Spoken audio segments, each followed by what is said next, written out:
for it.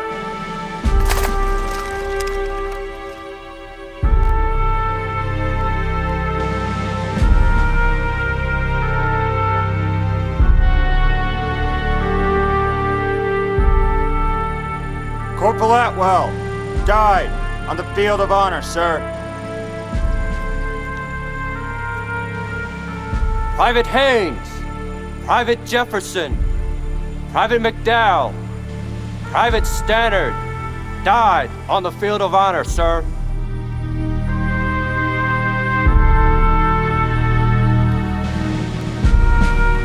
Corporal Atwell, Private Haynes, Private Jefferson, Private McDowell, Private Stannard, Private Wheelwright, Sergeant Cabell, all died on the field of honor, sir.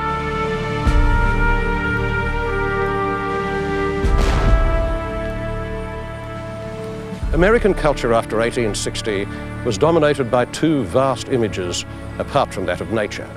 One was the Civil War, the other the machine, and both were deeply linked. The Civil War was the world's first great modern war, total and fought at the limits of an expanding technology of railroads, breech-loaders, repeating guns and ironclads. It seemed to run of its own accord, a thing with its own will, swallowing the men in blue and grey as a furnace swallows coal. In the end, it killed more than 600,000 young men. It was America's Iliad. It was America's Holocaust. And it changed the country forever.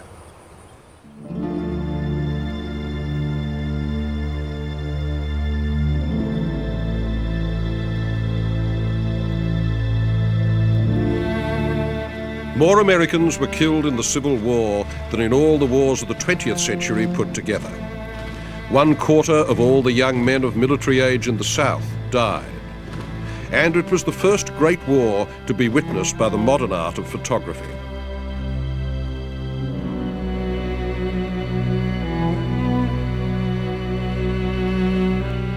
The work of Matthew Brady and other photographers changed people's idea of war, as television would a century later during Vietnam. No paintings or sculptures that depicted the Civil War had the same documentary impact. Brady sometimes rearranged the corpses, but their awful pathos, their total contradiction of the noble image of the dead warrior, belonged to photography alone. And people queued up at Brady's Washington studio to see them.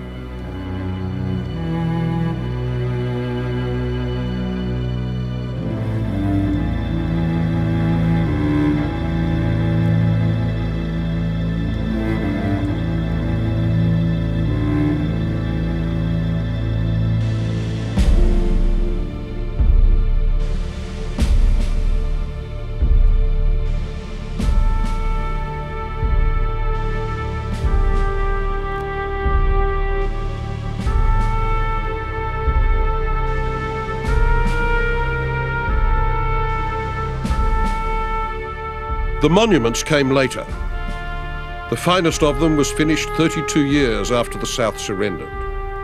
It stands on Boston Common and it commemorates Robert Shaw, commander of the Union's 54th Regiment of the Massachusetts Infantry, whose rank and file were all black volunteers, some of them former slaves. They were killed almost to the last man and buried in a mass grave after an assault on a fort in South Carolina.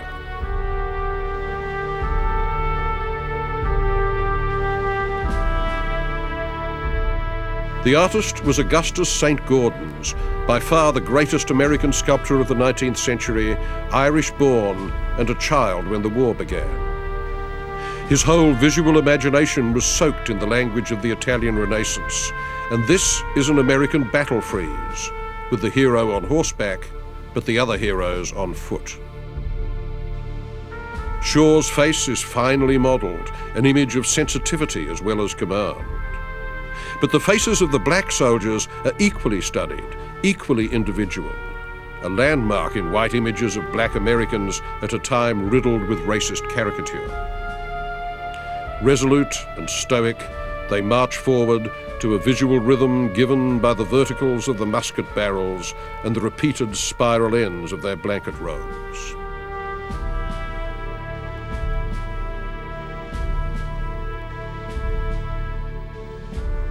This has to be the most intensely felt image of military commemoration made by an American.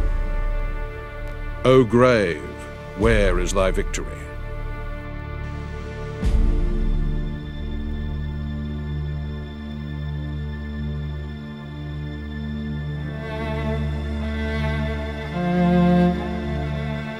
The war's victims were not only the soldiers, but the whole citizenry, their lands and houses. The ruined white columns of Tara would become metaphors of the ruined white body of the South itself. The war devastated its rural slave-based economy, but it hugely strengthened the industrial, wage-based economy of the North and increased its tone of ruthless go-getting. And the psychic wounds of the war have never entirely healed. Even today, many Southerners think of their ancestors as cavaliers defeated by machines and greedy northern carpetbaggers. The archetypal cavalier was General Robert E. Lee, whose tomb in Lexington, Virginia, remains a shrine of pilgrimage. General Lee was the epitome of a Southern gentleman. You can almost still feel his presence around here, and even in around the surrounding countryside. It's amazing. I wish today's youth had people that they could admire, like we admire General Lee.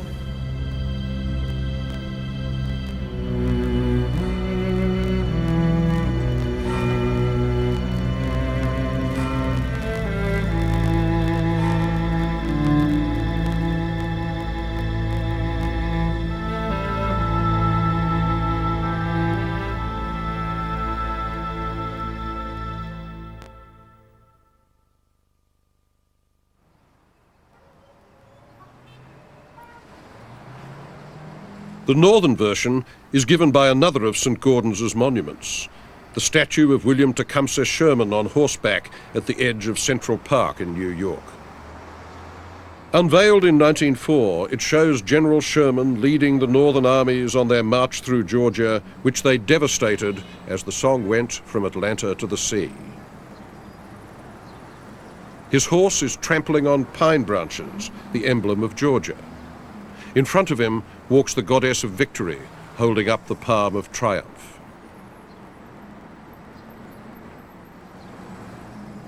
Years later, Sherman was asked about the glory of war, and he said simply, "War is hell." St. Gaudens put that weary fatalism into the bronze face, which is no mask, but a real psychological portrait, tired and shadowed. And then he covered the face, the man, the horse, and the goddess with 18-karat gold leaf. "Here in the north," the gold said, "we have all the money now." This was the real meaning of victory to Northerners looking back from 1904 to 1865. It had begun America's Gilded Age. The story goes that in the 1920s, an old Southern belle who remembered the Civil War only too distinctly from her childhood was staying at the plaza across the way, and she took her grandniece to see the hated Sherman. "Take a look at that, Polly," she said. "Isn't that just like a damn Yankee making the lady walk?"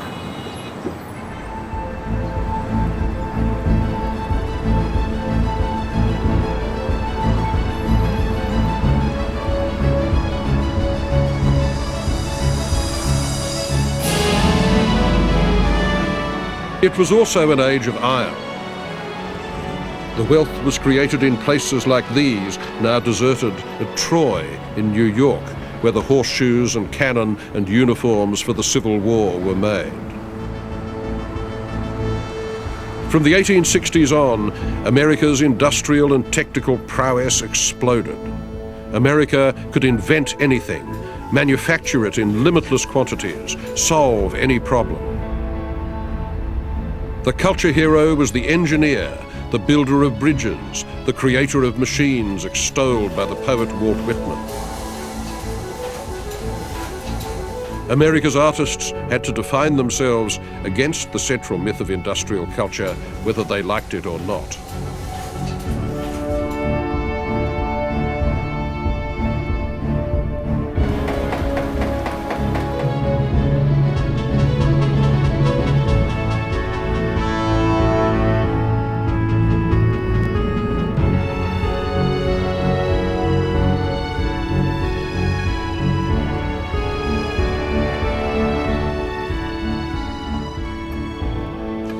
The central experience of American culture after the Civil War was realism.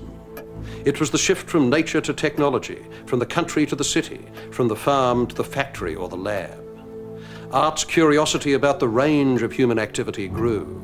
Its metaphors were science and journalism, and it used the camera. And you can see all this at work in America's greatest realist painter, Thomas Eakins.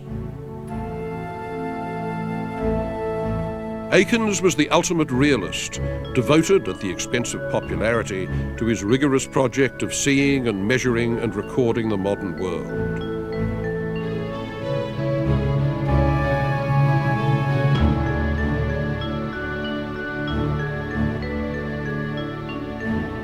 He wanted to be objective, as declarative as a camera.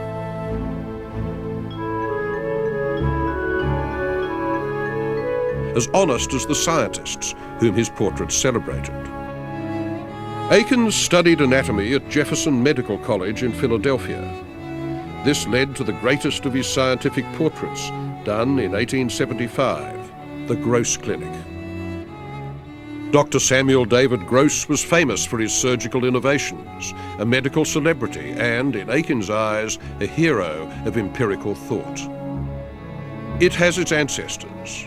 The most famous of them is Rembrandt's painting of Dr. Tulp dissecting a corpse. But you can't identify with the corpse, and Eakins more dramatically shows an operation on a live patient under ether, documenting a particular moment at which they're cutting out a fistula of the thigh.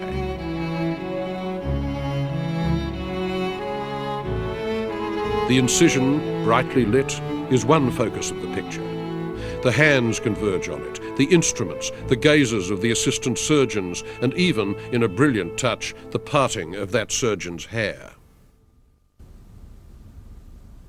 The other focus is Dr. Gross himself, with his head like Beethoven and shiny blood on his hand. Eakins did so many studies of him that Gross wished he would drop dead. But they paid off in that firm, square-planed face which personifies unflinching reason, thoughtful skill, the attributes that Eakins most admired.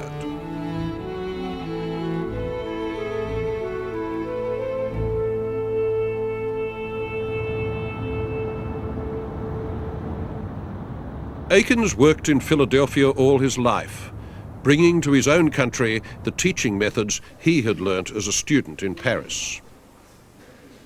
Their basis was a rigorous, constant investigation of the naked human body through life drawing. This was still uncommon in prudish America, but Eakins instilled the discipline in his students at the Pennsylvania Academy of Fine Arts, where it still continues, though other American art schools, to their students' loss, have abandoned The other it. thing I'd say is that this looks fine. It seems to me, from your standing, you have almost a head-on view of that pelvis, right, so that this is inappropriate to have that much side plane showing. There is, in fact, lean forward as you Eakins combined it with photography, which he saw not as a rival to painting, but an essential tool in the kit of the realist. He made sequential photographs to analyze physical action. He used the camera to study the body at rest. Eakins' frankness did not go over well in Quaker Philadelphia. In fact, it was scandalous. In 1886, he was fired from the Pennsylvania Academy for removing the loincloth from a male model in a class that included female students. He never recovered from this blow.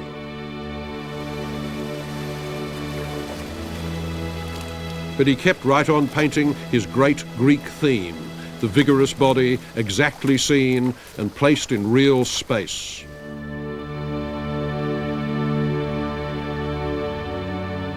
His core image of this was rowing, Philadelphia's big new urban sport.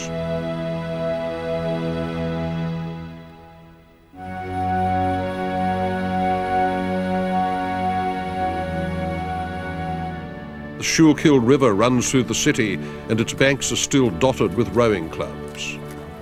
Aikens loved it.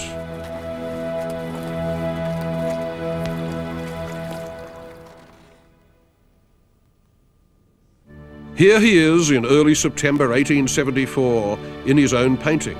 That's him in the scull in the background, rowing away.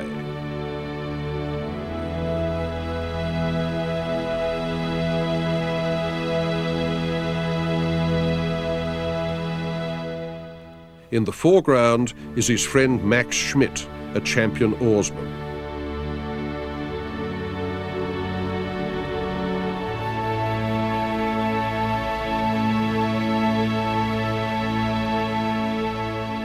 Everything in the scene, down to the railroad bridges and the timekeepers in their red skiff far away, has been meticulously studied in advance, recreated in the studio from drawings and models.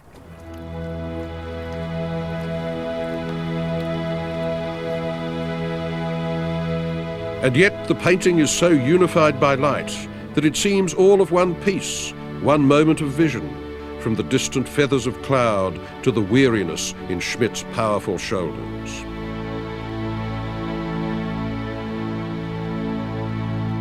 Serious, positive, democratic, and filled with a sense of progress. That was America for Aikens.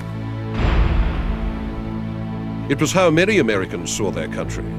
Its symbol had been Abraham Lincoln. But, as it turned out, there had also been more sinister figures in the America that Lincoln personified.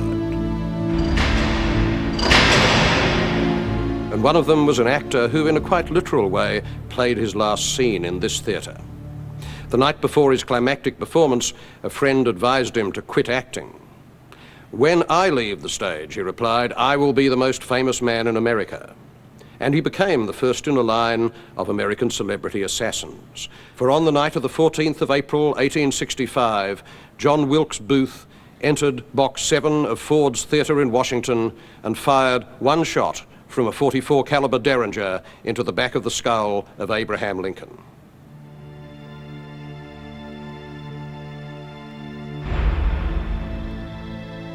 When John Kennedy was shot, America was flung into mourning and confusion. When Lincoln was shot a century earlier, the same happened, perhaps worse, and through the disorientation ran a strain of elegy, of mourning, of nostalgia for the past, a public emotion that Americans, proud of their newness, had scarcely felt before. The image of the martyred Lincoln recurs in the paintings of John F. Peto. Peto was the best of a whole school of still-life artists who pleased their American audience with eye-fooling tricks and played on a mood of nostalgia. His images are booby-trapped with meaning. They're full of small-scale violence and decay. Nothing is whole or new. Envelopes are torn, text and tickets have been ripped away, and the strings and tapes of old-time letter rack are coming apart.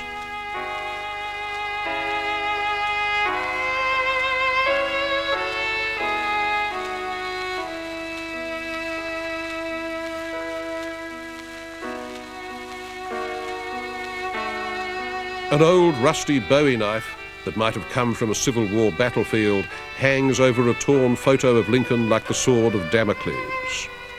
It is hiding, or cutting off, the word head on the card below it, which originally read head of the house.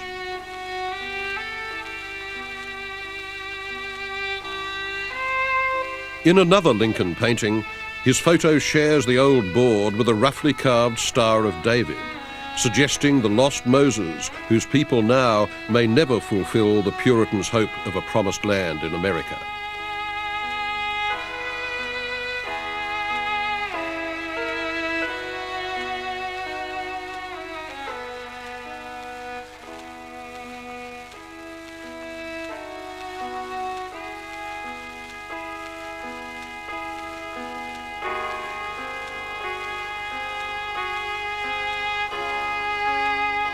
In 1865, the year the war ended and Lincoln was killed, Winslow Homer painted this picture, A Veteran in a New Field. It's more than an agricultural scene. In popular speech, battlegrounds were compared to cornfields, death to a reaper, men to wheat. Now, in the new field, a returned veteran reaps the harvest of peace, and behind it is the great text from Isaiah, "And they shall beat their swords into plowshares and their spears into scythes. Nation shall not lift up sword against nation, neither shall they study war any more." Homer covered the war as an illustrator. After it, he became a recorder of the innocence America is always thought to be losing. A new generation of Huckleberry Finns learning to sail or playing snap the whip down on the farm. His evocation of collective childhood made him the most popular artist of his time.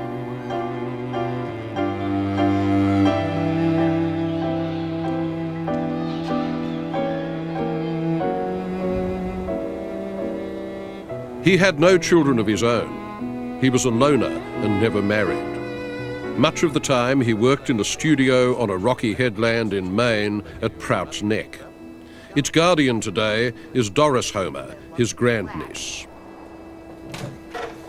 So this is Homer's studio, huh? Well, yes, this is his painting room, but he also called this his factory. He didn't like the word studio, too highfalutin, huh? Yes, I think you're right. And so along here we have reproductions, of course, of things that he did. Of course, he did say that he preferred the fishermen and the hunters, which he found in the Prout's Neck community. He loved the outdoors, and he spent a great deal of time there. And it is said that he would get up at 3 or 3:30 in the morning with his fishing pole, and he put the balcony on this carriage house so that he could watch the ocean and study the rocks.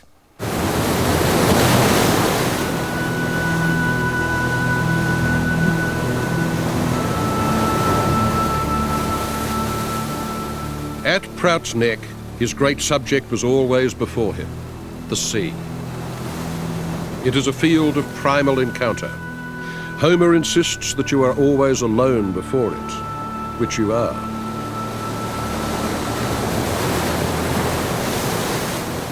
For him, it's bound up with his rejection of industrial America.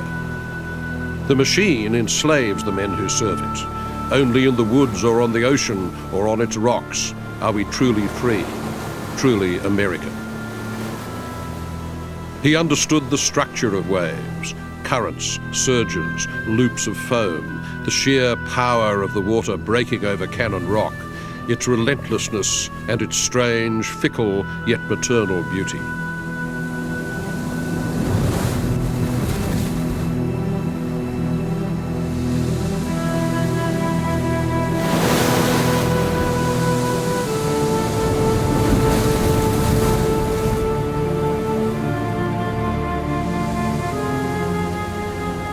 The sea gave him his best images of American man pitted against nature, like this Gloucester fisherman on the Grand Banks with a halibut in his dory. Lifeline shows a man rescuing a woman from a wreck. They are twined together in a sort of erotic swoon, the closest thing to a sexual image that the celibate Homer ever painted.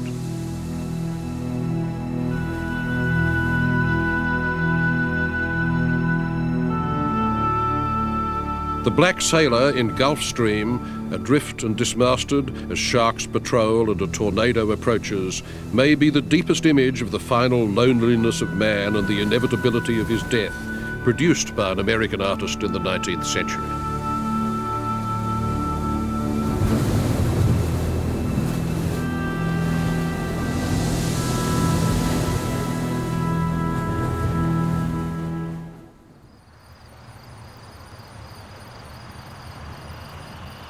In sculpture, it was St. Gaudens who produced America's outstanding image of private loss, after Clover Adams, the wife of the writer Henry Adams, committed suicide. Adams turned to St. Gaudens for a monument. It stands in Rock Creek Cemetery in Washington. It is a woman, but not a portrait of Clover. It bears no inscription. It has no specific meaning.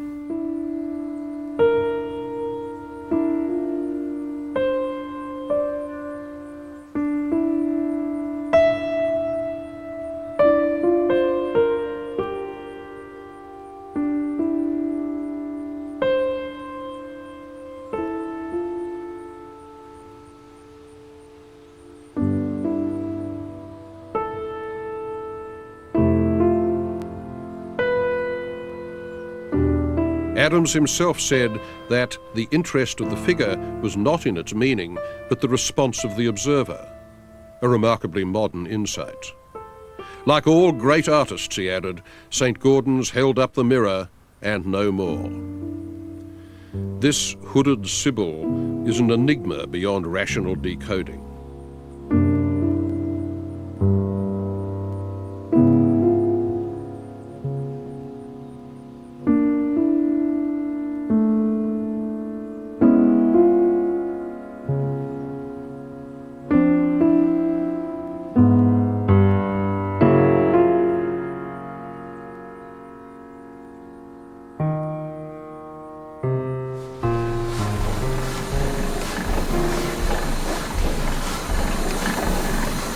But America's public culture wasn't introspective. It was bursting with self-confident belief in the myth of the good machine, celebrated in the 1876 Centenary Exposition in Philadelphia. Tireless genii, immense robotic slaves, working day and night to make America better and fill it with products. American cities might be purgatories for the working class, but American know-how created a belief in the technological sublime, the feeling that the hand of man could rival the hand of God in reordering the world.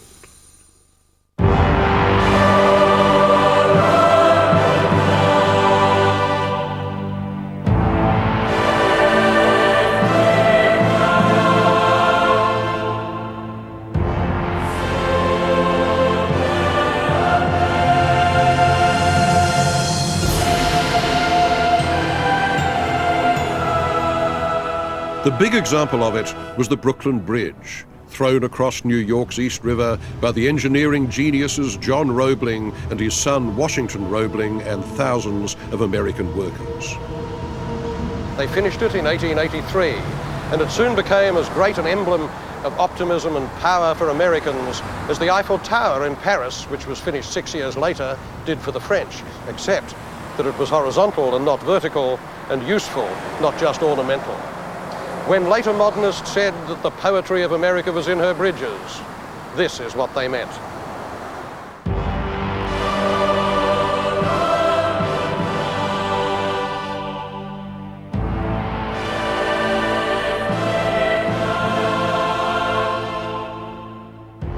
It is a double triumphal gateway from Brooklyn to Manhattan, from Manhattan to Brooklyn. Linking them, it is a powerful symbol of the unity Americans desired. It is a marvelous demonstration of materials, the solid compression resistance of stone, the old stuff of building, and the fine, spidery tensile strength of the newer material, steel. Because it was one of the first things seen by immigrants arriving in New York, it became a prime symbol of what America was and what it could do. This is the work of two engineers who were committed to the contribution that their work could make to the way of life of the city. John A. Roebling's original proposal, he said the bridge will be both a great work of engineering and a great work of art. There's no difference, there's no conflict between great art and great engineering. And there was this sense that if you could pick it up and turn it over, stamped right on the bottom, would be made in the USA. And that was very important to people because it was such a new country and filled with so many people who were new Americans.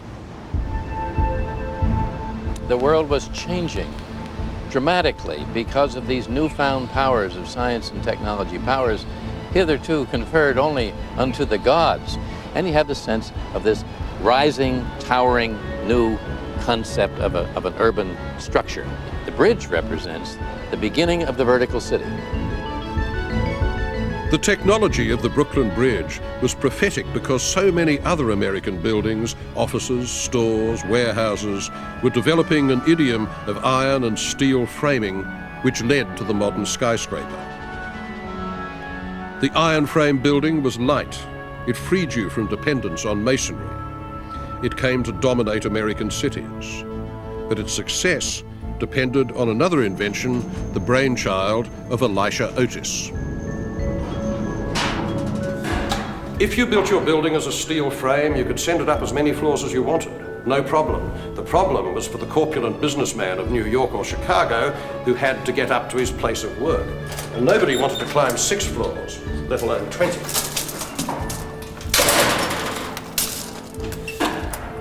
Hence the elevator, a cage on a cable. But what if the cable broke? The nearer you were to heaven, the greater the chance of an unscheduled appointment with the Lord. But Mr. Otis came up with a brilliant solution in the form of a ratchet affair which would jump out and grab the sides of the shaft if the cable went. Hence the elevator, the most crucial business invention until the computer. It changed everything, including the American skyline. If the skyscraper was born in New York, it was perfected in Chicago. When fire destroyed a mostly wooden city, a group of architects created a new townscape based on the iron frame multi-story building. The best of these was Louis Sullivan, who took the multi-story building to new aesthetic heights, transforming the ethos of American building with structures like the Carson Peary Scott department store. Bones and skin. Sullivan expressed the rectangular module of the grid on the outside of the store. He let the whole structural basis show. But part of his genius was that he didn't confine the meaning of his buildings to their skeleton, as would happen in the 20th century. He said that form follows function, but he was also a brilliant detailer, and his decoration was very inventive. The swirls of iron on Carson Peary Scott remind you that Sullivan also had his roots in the Beaux-Arts tradition of Paris, but he reinvented it as American.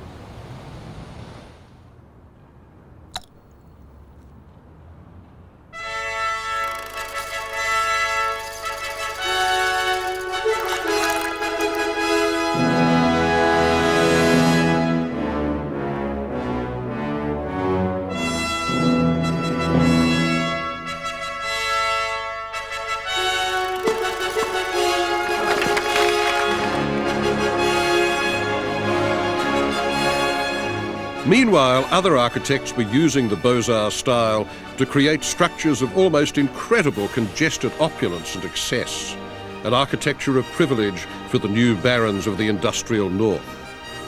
William Vanderbilt, railroads. J.P. Morgan, trusts. Andrew Carnegie and Henry Clay Frick, steel. The Astors, the Goulds. They built dream palaces for themselves along Fifth Avenue and on the shore of Newport, Rhode Island, their summer retreat. They called them cottages, vast eclectic affairs that seemed ridiculous to satirists even then. This was the time when Americans finally lost their Puritan inhibitions about the display of surplus wealth against a background of strikes, lockouts, political corruption, and virtual class war. It was the Gilded Age. The super-rich lived tax-free and could spend limitless amounts to cover their untidy social origins.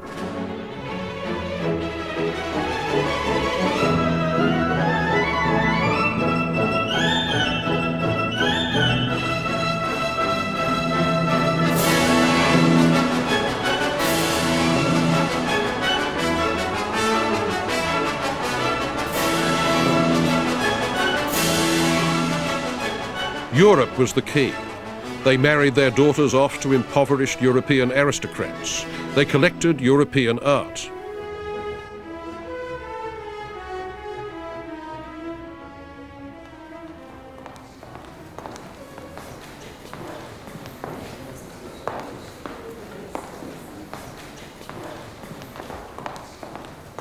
you look up above you, we have another beautiful ceiling up here. The motif here are the 4 seasons. Again, this entire room was all designed and constructed in France, only to be dismantled to be brought over here for reassembly with its original cabinet makers. This is my favorite room. I just love the colors and the textures here in this room, and I love to imagine running in and flopping on the sofa after a hard day. Ordinary folk try to imagine how the rich live, but more to the point, so do the rich, especially in America, and they do it all the time. Let's say your name is Vanderbilt and you own half the country. It's easy to say to someone, my good man, I own half America, but the real test is whether you can behave like someone who does.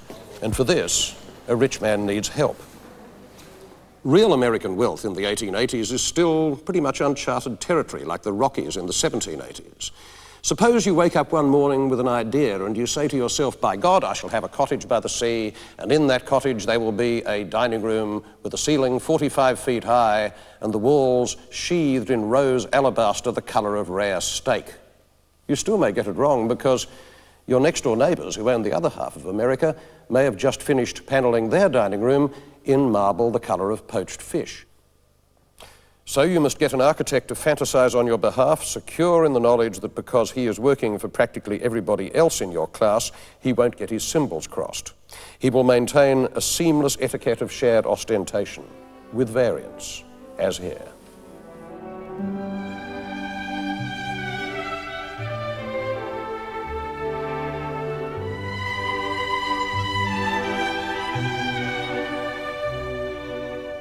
The chief architect of the plutocrats of Newport was Richard Morris Hunt, the most honoured architect in America, the Bernini of the Gilded Age. This house, the Breakers, is the biggest of all the Newport cottages. He built it in 1893 for Cornelius Vanderbilt II. It has 70 rooms and is in the style of a 17th century Baroque Genoese palace.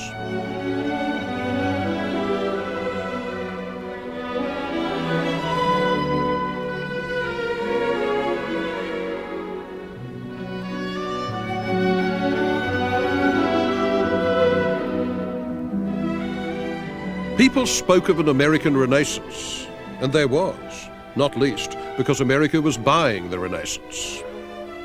The great obsession of the Gilded Age was acquiring the trophies of a grander and more aristocratic Europe. If your family tree was a bit stubby or twisted, try that of the Medici. By collecting, you showed and reinforced your cultural confidence. It was J.P. Morgan whose name stuck to this process of wholesale collecting, Morganism. His library in New York was a treasure house of manuscripts, paintings, sculpture, drawings, enamels, jewellery, books.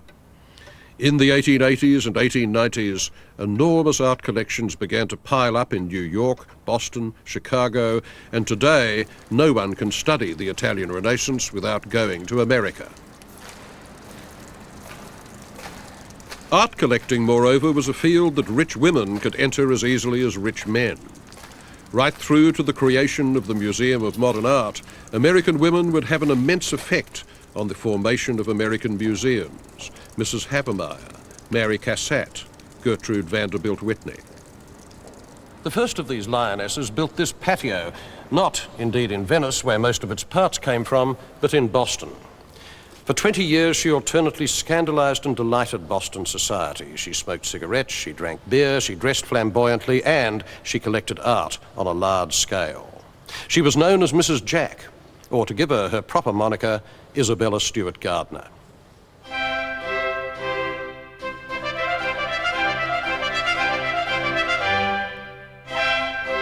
Mrs. Gardner was tough, generous, and a Democrat. She built a palace named Fenway Court in Boston and turned it into a public museum, free and open to everyone. Some of the more idealistic Bostonians felt it would come to act as a sort of spiritual clinic where discontented working people could assuage their resentments in the presence of great art. This socially therapeutic idea would hover behind the American Museum from then on. Unfettered lust for objects, overlaid with moral and educational idealism and pepped up with more than a hint of the department store, created the peculiar temple known as the American Museum.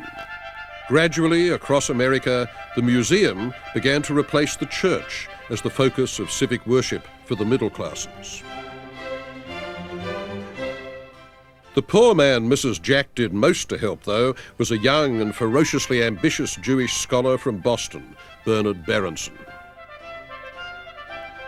She sponsored him. He became her mentor, and he turned into the most feared and respected expert on the Italian Renaissance. Collectors came to I Tatti, his house in the hills outside Florence, as people had once made the pilgrimage to visit Goethe in Weimar. His books and lists defined the canon, and he negotiated the swamps of conflict of interest very nimbly, for Berenson was not just a scholar but an art dealer, getting a kickback of 25% on the sale price of every picture he authenticated. The wily little Berenson played Mrs. Jack like a salmon, flattering her outrageously and coaxing her into ambition, sacrifice and acquisition.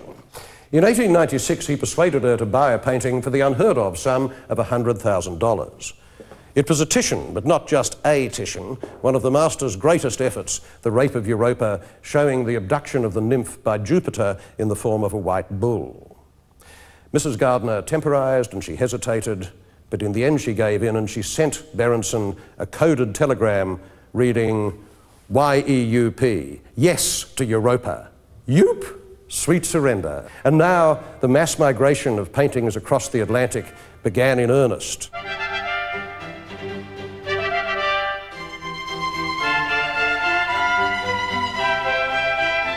But buying art was only one credential. In any age, the great and the good want to be remembered by portraiture, and the new Van Dyck of the Gilded Age was the man who painted Mrs. Jack herself, overcoming her cosmetic problem of a hair lip by portraying her as an exotic Eastern goddess with a girdle of pearls.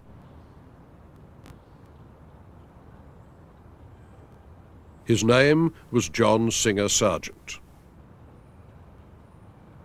Here he is, in this room in Mrs. Jack's palazzo, painting the portrait of Mrs. Fisk Warren and her rather plain-looking daughter. Neither was at all plain when Sargent was through. The fine bones, the porcelain skin, the cascades of hair and embroidery and silk, the gracefully tapering fingers, all the trademarks. Women don't ask me to make them beautiful, said Sargent, but you can feel them wanting me to do so all the time. He would have been a cad to refuse.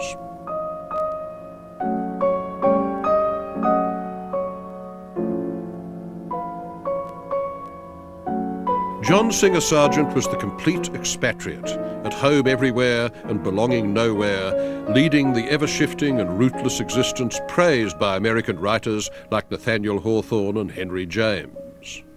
His real enthusiasms were work and social climbing.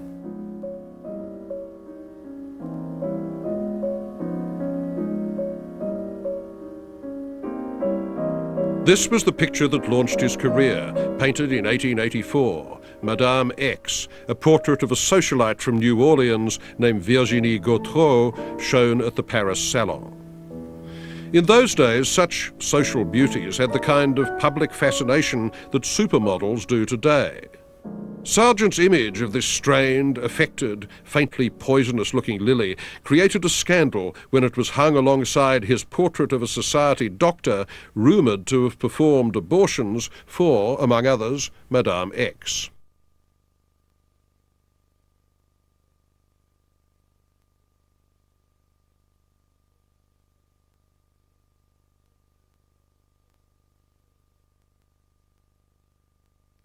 In his old age, Sargent would declare, "I hate to paint portraits. I hope never to paint another portrait in my life."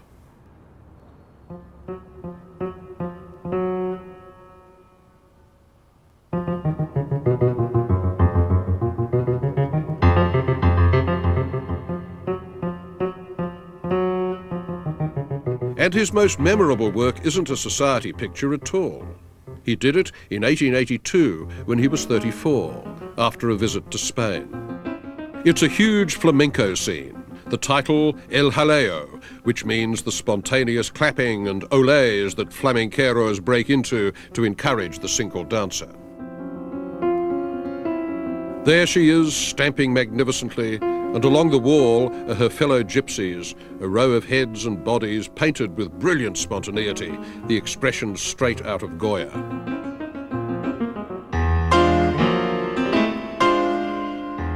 The Altamira caves, with their prehistoric bulls and handprints, had just been discovered when Sargent was in Spain, and here he's quoted them in the graffiti on the tavern wall.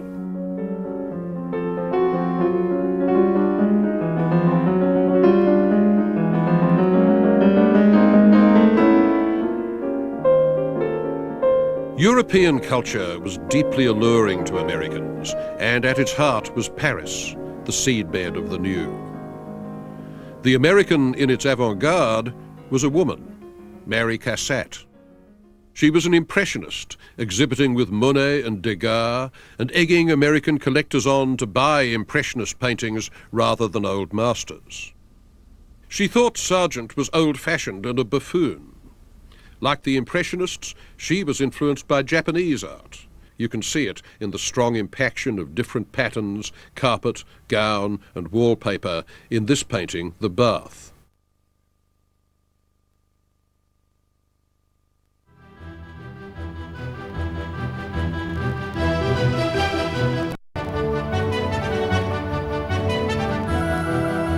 The most famous of the American expatriates on the European scene was the iron butterfly from Lowell, Massachusetts, James Abbott McNeill Whistler. Whistler left New England when he was 21, and he never returned. For the next half-century, he delighted and maddened the art publics of London and Paris with his virtuosity, his wit, and his skill at what he called the gentle art of making enemies. The painting that made his name was this one, The White Girl, a portrait of his Irish lover, Joe Heffernan, first shown in Paris in 1863. It caused more of a fuss than even Manet's Lunch on the Grass, which was in the same show. The public and the critics expected it to tell a story. Was this a deflowered bride after her wedding night? An innocent virgin? What? Whistler's title didn't help. He called it Symphony in White No. 1 to stress its abstract basis as pure painting. The story was that there was no story. It was art for art's sake. And for that truculent aestheticism, he was much satirized. Am I alone and unobserved? I am.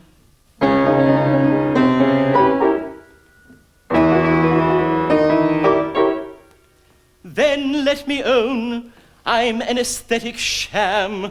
He and Oscar Wilde were pilloried by Gilbert and Sullivan as two frauds delighting in Japanese art and Chinese porcelain just to pull in the ladies. This air severe is but a mere veneer. This cynic smile is but a while of guile. This costume chaste is but good taste misplaced.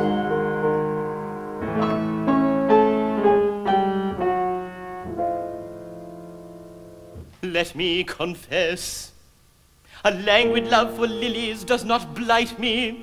Lank limbs and haggard cheeks do not delight me. I do not care for dirty greens by any means. I do not long for all one sees that's Japanese. I am not fond of uttering platitudes in stained glass attitudes. In short, my medievalism's affectation, born of a morbid love of admiration. But Whistler was in deadly earnest. The formal beauty of Oriental art, its indifference to narrative content, entranced him. It made the artist king in his own house. Decorative beauty, self-delighting, was the sign of independence. And this was his greatest sustained essay in the decorative, The Peacock Room, which he finished in 1877 for his first major patron, the English tycoon Frederick Leyland. Originally, it was meant as a display cabinet for Leyland's collection of blue and white porcelain, and its walls were panelled in antique Cordovan leather, supposedly salvaged from the wreck of the Spanish Armada. Well, Leyland went away, having entrusted the job to his architect and to Whistler, but when he came back, he discovered to his horror that Whistler had covered his precious leather with coats and coats of paint and gold leaf. The resulting quarrel between the angry patron and the touchy artist was to become a scandal and eventually a legend. 6 years before, in 1871, it had been Whistler's luck, bad or good, to produce one of the most famous paintings in all art history, the portrait of his mother, entitled Arrangements in Grey and Black, No. 1. To reduce one's dear mamma to an arrangement seemed provocative in a time given over to the ostentatious cult of what we now call family values. But this was perfectly consistent. Whistler thought that way. He disliked narrative. He loved the half-seen, the image that vanishes almost before it can be named. His Nocturnes of the Thames, where the last traces of forms are always on the point of vanishing in the blue darkness, look forward in their indeterminacy to Monet's water lilies at Giverny. Perhaps his biggest influence was on writers, from Proust to T.S. Eliot, the Eliot of the wasteland, of the unreal city, swathed in fog and twilight. And it was a writer who ruined Whistler's life. In 1877, the great critic John Ruskin, old and getting mad by then, accused Whistler of flinging a pot of paint in the public's face. Instead of ignoring it, Whistler sued for libel. It is rarely wise to sue a critic. Whistler won exactly a farthing in damages, and the cost of the trial bankrupted him. He lost his house, his collection of blue and white porcelain, everything.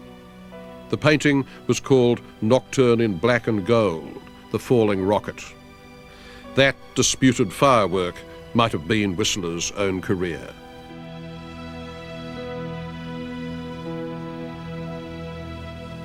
But if a few Americans were making names in Europe, Cassatt, Whistler, Sargent, or Henry James, the heavy traffic across the Atlantic was all coming the other way. Without the American expatriates, the culture of Edwardian London or Paris would have been much the same. But the flow of old art from Europe and the creation of museums to house it jump-started the idea of a high public visual culture in this country. And beyond that was something more momentous still. It was people, not masterpieces, that transformed American civilization. Millions of people packed like sardines on boats. As the rich were importing the emblems of a dying European aristocratic order, the big story of American cultural change lay with the arrival of the serfs, the immigrants, the culture of mobility and displacement that would give America new vernaculars and help turn New York into the ground zero of a modernist explosion.